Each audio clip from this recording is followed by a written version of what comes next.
सब आश्चर्य में पड़ जाते हैं। सूरज की माँ गुस्से से भली बुरी कहने लगती है। कहती है उसका घर बर्बाद हो गया, वह किसी को मुंह दिखाने लायक नहीं रही। सूरज की माँ कहती है कि बढ़िया बढ़िया घर से रिश्ता आया था, मैंने वह सब छोड़कर इस घर पर शादी का रिश्ता जोड़ने का सोचा था। मेरे छोरे का देवता जैसा घर छुड़ा दिया।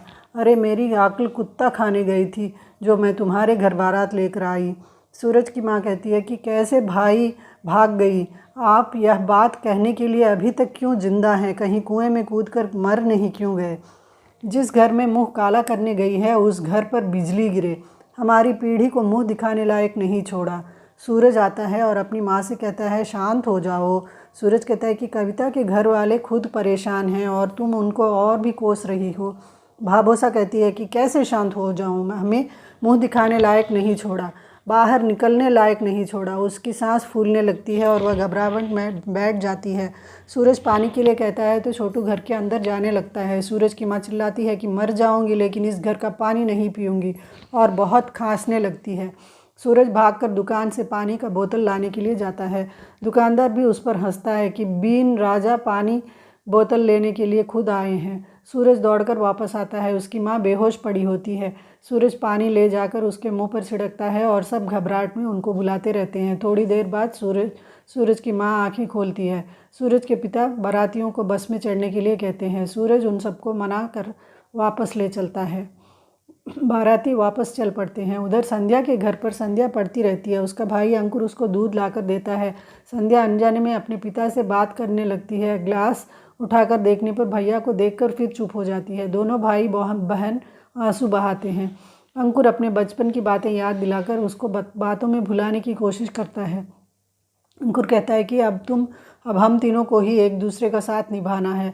संध्या रोते हुए अपने भाई के गले मिल जाती है। दोनों खूब रोते हैं। भाभी आती है, वह भी आंसू बहाती है। संध्या गुस्से में कहती है जिन लोगों ने बम ब्लास्ट करवाया है उनसे बदला लेना चाहिए, उनके कारण कितनी ही लोगों के जीवन में बर्बादी आई है। संध्या अन्याय और अहिंसा को नहीं जीतने देना हमारा काम है।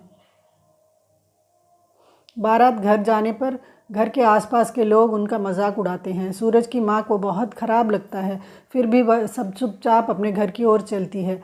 मालूम होते हुए भी सब कहते हैं कि पुष्कर की अनोखी बारात आ गई, बीननी तो दिखाई नहीं दे रही है, मुंह दिखाई किसका करेंगे। हंस हंस के पूछते हैं कि संतोष भाभी बीननी कहाँ है, दिखाई नहीं दे रही। सब खामोशी में अपने घर की ओर बढ़ते हैं। संतोषी की पड़ोसन इतनी में आती है, कहती है कि मुझे भी पता चला, ये तो बहुत बुरा हुआ तेरे साथ, भगवान दुश्मन को भी ऐसे दिन न दिखाएं। सूरज को तो देखा ही था ना, फिर भी भाग गई। रिश्ता पसंद ना था क्या उसने, खुद भागी तो भागी, आपको मुंह दिखाने लायक तो नहीं छोड़ा उसने। और कहती है कि जब से मुझे पता चला है रो रो कर बुरा हाल हो रहा है, आपके बारे में सोच रही हूँ। कोई और कहता है कि दुल्हन को क्या पसंद नहीं आया, घर या वर। सब पूछते हैं कि बीननी भागी क्यों, यह हमें भी तो बता दो, कुछ तो बताओ क्या हुआ, और कहकर और भी मजाक उड़ाते हैं। मीनाक्षी दरवाज़ा बंद कर देती है। सूरज अपनी माँ को अपने कमरे में बिठाता है। मीनाक्षी कहती है कि कुछ खाने के लिए बना दूँ क्या। सूरज की माँ कहती है कि नहीं, और कहती है सब जाओ और आराम करो। सब कमरे से बाहर चले आते हैं। सूरज की माँ माता पिता रह जाते हैं। सूरज अपने कमरे में जाता है, बाकी लोग सब चुपचाप बैठे रहते हैं। सूरज की माँ को वह सब याद आता है जो अपनी बाराती के घर पर हुआ था। मीनाक्षी कहती है कि मुझे इस लड़की पर पहले से ही शक था।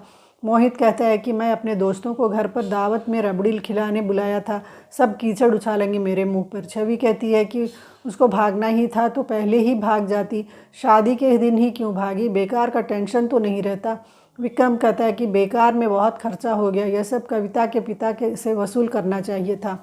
सूरज की माँ जल्दी से उठती है और सूरज के पिता पूछने पर कहती है कि सब अपनी अपनी खिचड़ी जल जाने पर रो रहे हैं, सूरज की कोई परवाह नहीं कर रहा है।